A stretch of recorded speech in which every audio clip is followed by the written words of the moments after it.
सभी साथियों को नमस्कार। साथियों, कल 8 तारीख को हमारे किसान भाइयों ने पूरा भारत बंद किया था और उस भारत बंद में देश की विभिन्न पार्टियों ने, लगभग 24 पार्टियों ने समर्थन किया था। उस 24 पार्टियों में हमारी जन अधिकार पार्टी, भागीदारी संकल्प मोर्चा ने भी समर्थन किया था और मुझे पूरी जानकारी है कि हमारे जन अधिकार पार्टी के साथियों ने, हमारे नेताओं ने, कार्यकर्ताओं ने पूरे प्रदेश में और प्रदेश के दूसरे भागों में, मध्य प्रदेश, महाराष्ट्र और बिहार कुछ जगहों पर और उत्तर प्रदेश के तो सभी जनपदों में हमारे जन अधिकार पार्टी के कार्यकर्ताओं ने बड़े पैमाने पर पहले तो सोमवार को धरना दे करके सरकार को अवगत कराया किसानों की समस्याओं से कि ये तीनों काले कानून वापस लिए जाएं, और उसके बाद कल 8 तारीख को हमारे जन अधिकार पार्टी के साथियों ने पूरी तरह किसान भाइयों के समर्थन में रहे। मुझे पूरा भरोसा है कि हम सब लोग जो किसान हैं, कुछ किसान हैं, कुछ उनके बच्चे हैं, और किसान भाइयों के बच्चे ही कुछ फौज में हैं, कुछ गवर्नमेंट सर्वेंट अन्य विभागों में हैं। आज भी लगभग सरकारी पदों में, बड़े पदों में ना कहा जाए तो छोटे पदों में बड़े पैमाने पर किसान और मजदूर के बेटे हैं। और आज वही किसान, वही अन्नदाता अपनी समस्याओं को लेकर के सड़क पर दिल्ली बॉर्डर पर खड़ा हुआ है। इस तरह के ठंड में, इस तरह के मौसम में सरकार से ये बताने की कोशिश कर रहा है कि ये जो 3 काले कानून आपने बनाए हैं वो किसानों के हित में नहीं है। जिसके लिए सरकार ने यह कानून बनाया है उसके हित में नहीं है, वो कह रहा है, लेकिन सरकार अपने रुख पर अड़ी हुई है कि नहीं, ये आपके हित में है। लेकिन हम ये जानते हैं कि ये तीनों कानून उनके हित में नहीं है। इसलिए सरकार को चाहिए कि जो हमारे अन्नदाता हैं, जो हमारे किसान भाई हैं, उनकी मांग को माने, इन तीनों काले कानूनों को वापस ले और एमएफसी, न्यूनतम समर्थन मूल्य को की गारंटी दे, और इससे कम में कोई खरीदे तो उस पर कानूनी कार्रवाई हो, उस पर मुकदमा हो, उसे जेल जाने का प्राविधान हो। अगर किसान का हित है तो इसमें है, किसान का हित इसमें नहीं है कि आप कॉन्ट्रैक्ट खेती में बड़े बड़े कंपनियों को किसान की ज़मीन देने की कोशिश कर रहे हैं। आपने जो जमाखोरी के कानून का पहले इनलीगल थी, आपने लीगल कर दिया है कि जमाखोरी आप करिए।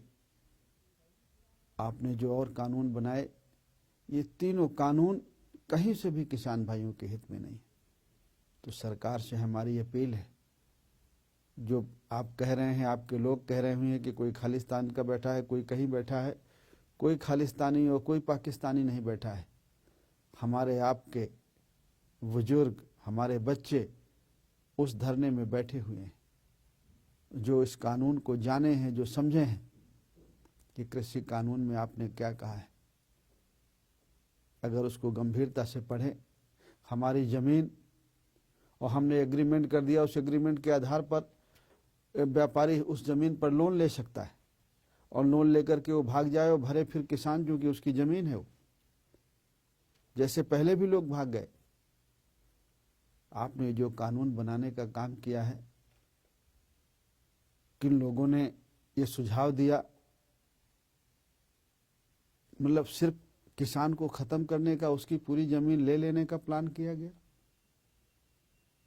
ये कहीं से भी कानून किसान भाइयों के हित में नहीं है। इसलिए सरकार से हमारी अपील है, इन कानून को वापस लें। कोई भी जो पार्टियां किसान भाइयों के समर्थन में खड़ी हैं, वो राजनीति करने के लिए नहीं खड़ी हैं। हो सकता है कांग्रेस की लीडरशिप एग्रीकल्चर के बारे में, किसान के बारे में न जानती हो, एक आध पार्टी के लोग न जानते हो, लेकिन अधिकांश पार्टियां जो समर्थन कर रही हैं, उनकी सबकी पृष्ठभूमि किसान से है, एग्रीकल्चर से है। किसान के बच्चे हैं, खेती किसानी उन पर है, वो जानते हैं खेती किसानी के बारे में, वो इस कानून के बारे में जानते हैं कि आपने जो एक कानून बनाया है उसमें से किसान कहीं का नहीं बचेगा, कहीं का नहीं रह जाएगा। इसलिए चाहे वो मंडी से बाहर बेचने का हो, खुला बाजार का हो, कहने में बहुत अच्छा लगता है। ये तो पहले भी था कि किसान कहीं भी जाकर के अपना सामान बेचते।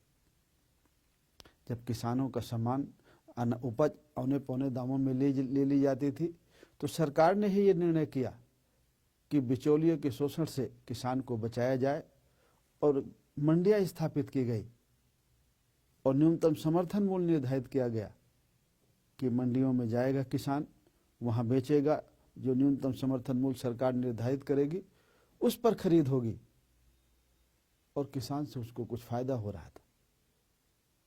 आप उसको क्यों खत्म करना चाहते हैं? मंडी में जो थोड़ा टैक्स लगता है, उससे जो मंडियां संचालित होती हैं, मंडियों में जो बच्चे हैं नौकरी करते हैं, उससे उनको वेतन मिलता है। आपने जो मंडी के बाहर खरीदार होगा उसको टैक्स नहीं लगेगा, वो टैक्स से फ्री होगा। तो निश्चित तौर पर वो कुछ आज के समय में थोड़ा ज़्यादा पैसे भी दे सकता है सरकारी मंडियों को ख़त्म करने के लिए। किसान को फ़ायदा पहुंचाने के लिए नहीं, किसान का जो फ़ायदा है मंडियों में, उन मंडियों को ख़त्म करने के लिए, क्योंकि उसे टैक्स नहीं लगना है। वो बाहर आज 2 महीने 4 महीने साल भर ज़्यादा पैसे दे सकता है, लेकिन उसके बाद जब सरकारी मंडियाँ ख़त्म हो जाएंगी, फिर वो अपनी मर्जी से लेना शुरू करेगा। आज आप कह रहे हैं कि हमने न्यूनतम समर्थन मूल्य रखा है, ख़त्म नहीं किया है, लेकिन 1000-1200 में धान बिक रहा है, 1200 में, 1400 में, 1500 में गेहूं बिक रहा है। जो मक्का है वो 800-1000 में बिक रहा है। जो भी किसान की उपज है, जो धान 2000 में, 4000 में, 3500 में बिकता था, आज वो धान 1200, 1400, 1600 में बिक रहा है।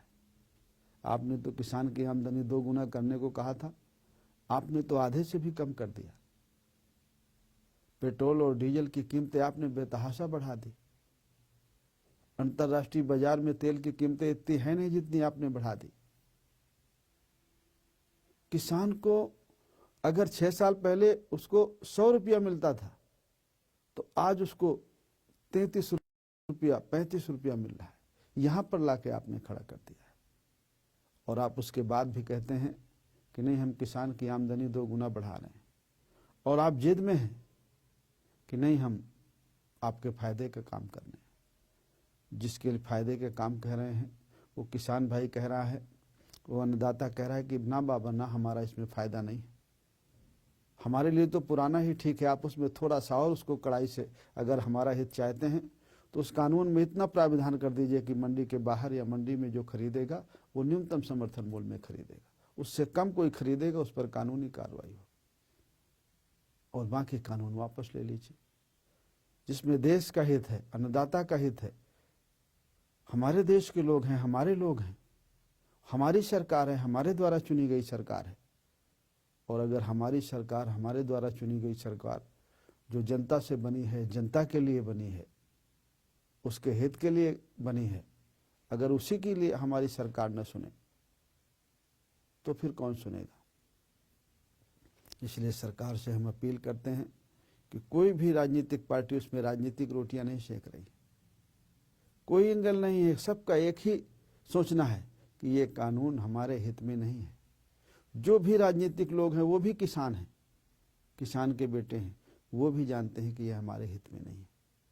इसलिए आप इस कानून को वापस लीजिए और एमएफसी को, जो न्यूनतम समर्थन मूल्य है, उसको थोड़ा और कड़ाई से बना दीजिए। बिजली का जो कानून बनाया है आपने, उस पर संशोधन करिए। पराली जलाने का है, उसको जो आपने जुर्माना लगाया है उसको ख़त्म करिए। किसान को कहीं से भी आप अगर इस तरह के कानून बनाएंगे तो हमारे लिए अन्न कौन पैदा करेगा? हमारे देश की सीमाओं में उनके बच्चे हैं, हमारे बच्चे हैं फौज में, सिपाही में तो 80% किसान और गरीब का बच्चा है। किसी बड़े आदमी का, सत्ता में बैठे हुए आदमी का बच्चा नहीं है, वो किसान और गरीब का बच्चा है। वो एक तरफ देश की सुरक्षा करता है बॉर्डर पर, उसका बच्चा, और वो फसल पैदा करके, अनाज पैदा करके हमारा सबका पेट भरता है। इसलिए हमें सबको सोचने की ज़रूरत है और जितना जल्दी हो सके हमें किसान भाइयों की मांग को मानने की ज़रूरत है। इसी सरकार से मैं अपील करता हूं और अपने साथियों से, जो हमारे जन अधिकार पार्टी के साथी हैं, भागीदारी संकल्प मोर्चा के साथी हैं और जो भी साथी हैं किसी भी पार्टी के, मैं उनसे भी सबसे अपील करता हूं कि जिस तरह से आप सब लोग किसान भाइयों के साथ में खड़े हैं, जब तक किसान भाइयों की मांगें न मानी जाए तो हमें इसी तरह किसान भाइयों के साथ में खड़े रहने की ज़रूरत है। उनको भरोसा दिलाने की ज़रूरत है, उनकी हिम्मत बढ़ाने की ज़रूरत है। अगर उनकी हिम्मत टूटी, उनका हौसला टूटा और एक कानून लागू रह गए तो हम और हमारे किसान भाई कहीं के नहीं बचेंगे। इसलिए हमारे ये कानून सिर्फ और सिर्फ बड़े लोगों को, अम्बानी अंडानी को बढ़ावा, उनको फायदा पहुंचाने के लिए, गरीब के हित का नहीं है, किसान के हित का नहीं है। कुछ लोगों को फायदा पहुंचाने के लिए, शुद्ध रूप से व्यापारियों को फायदा पहुंचाने के लिए, किसान का शोषण करने के लिए। इसलिए इस कानून का हम विरोध करते हैं, हमारी पार्टी विरोध करती है, हमारा भागीदारी संकल्प मोर्चा विरोध करता है और देश की बाकी सभी पार्टियां इसीलिए विरोध करती हैं। और जब तक ये काले कानून वापस नहीं लिए जाते तो हमें सब लोगों को किसान भाइयों के साथ खड़े रहना है और उनके समर्थन में खड़े रहना। एक तरफ आप अगर जानकारी करेंगे, चाहे वो पंजाब का किसान हो, चाहे हरियाणा का किसान हो, चाहे देश के किसी भाग का किसान हो, पश्चिम उत्तर प्रदेश का किसान हो, अपना घर बार छोड़ करके वो आंदोलन में दिल्ली के बॉर्डर पर डटा हुआ है। और उनके घर परिवार में जो हमारी बहनें हैं वो खेती किसानी में लगी हुई हैं और लगातार अपने पति का, अपने बेटे का मनोबल बढ़ा रही हैं कि नहीं, इस काले कानून को आप वापस करा करके आइए, खेती किसानी में कोई नुकसान नहीं होगा। वो पूरा जो खुद का काम है घर का वो तो करती हैं, लेकिन जो खेती किसानी का काम है, चाहे फावड़ा चलाने की ज़रूरत पड़े, चाहे कुदाल चलाने की ज़रूरत पड़े, चाहे ट्रैक्टर चलाने की ज़रूरत पड़े, वो सब लोग, सारी बहनें अपने काम में लगी हुई हैं। उनसे भी हमें सबक सीखने की ज़रूरत है कि जिस हिम्मत हौसले के साथ वो पूरा खेती बाड़ी संभाल रही हैं और अपने बच्चों का, अपने पति का मनोबल बढ़ा रही हैं, उससे हमें सबक सीख करके जो कुछ लोग हम इस आंदोलन की तरफ नहीं ध्यान दे रहे, किसान भाइयों की समस्याओं के प्रति नहीं ध्यान दे रहे, किसान होते हुए भी हमारा ध्यान उधर नहीं है। ये लड़ाई हमारे लिए है, अपने लिए है, हर किसान के लिए है और हर किसान से जुड़े हुए उसके बच्चे के लिए, उसकी बेटी के लिए, उसके बेटे के लिए। सबको ध्यान देने की ज़रूरत है। बहुत सारे हमारे बच्चे तैयारी में, नौकरी की तैयारी में, पढ़ाई लिखाई में, शहरों में, कस्बों में रहते हैं। ये उनके लिए भी लड़ाई है। उसी किसानी से उनके लिए पैसे आते हैं, उसी से उसकी किताब खरीदी जाती है, उसी से उसके कपड़े खरीदे जाते हैं, उसी से उसकी फीस भरी जाती है। उसे भी इस कानून के बारे में जानने की ज़रूरत है और उसे भी अपील करने की ज़रूरत है कि नहीं, ये हमारे माँ बाप के हित में नहीं है, हमारे हित में नहीं है, ये देश के हित में नहीं है कानून। इसलिए उन्हें भी जानने की ज़रूरत है। जिस दिन हमारा देश का नौजवान, यूथ जागरूक हो गया, समझ गया अपने हक अधिकार के बारे में, सरकार की नीयत के बारे में, उस दिन सरकार हमारे खिलाफ कोई गलत कानून नहीं बना पाएगी। कम से कम जो ये 3 काले कानून बनाए हैं इस लॉकडाउन की आड़ में, ऐसे कानून तो कोई सरकार नहीं बना पाएगी। इसलिए मेरे नौजवानों से भी अपील है कि आप सब गांव से आते हैं। अगर परसेंटेज हम देखें तो जो शहरों में भी बस गए हैं तो शहर की आबादी भी जो 60-70%, 80% है, वो गांव से आकर के बसी है और आज भी उनकी जड़ें गांव में हैं, खेती में है, किसानी में है। वो ये ना समझे कि हम शहर में आ गए हैं, उनको भी जानने की ज़रूरत है। और ये जब जमाखोरी बढ़ेगी, जो सरकार ने इसको लीगलाइज किया है कि पहले खाने पीने की चीज़ें जमाखोरी करना इनलीगल था और आज सरकार ने उसे लीगल कर दिया है। व्यापारी जाएगा, खेत से खरीद लेगा 10 रुपया किलो में और डंप कर देगा, उसको बाद में 80 रुपया किलो बेचेगा।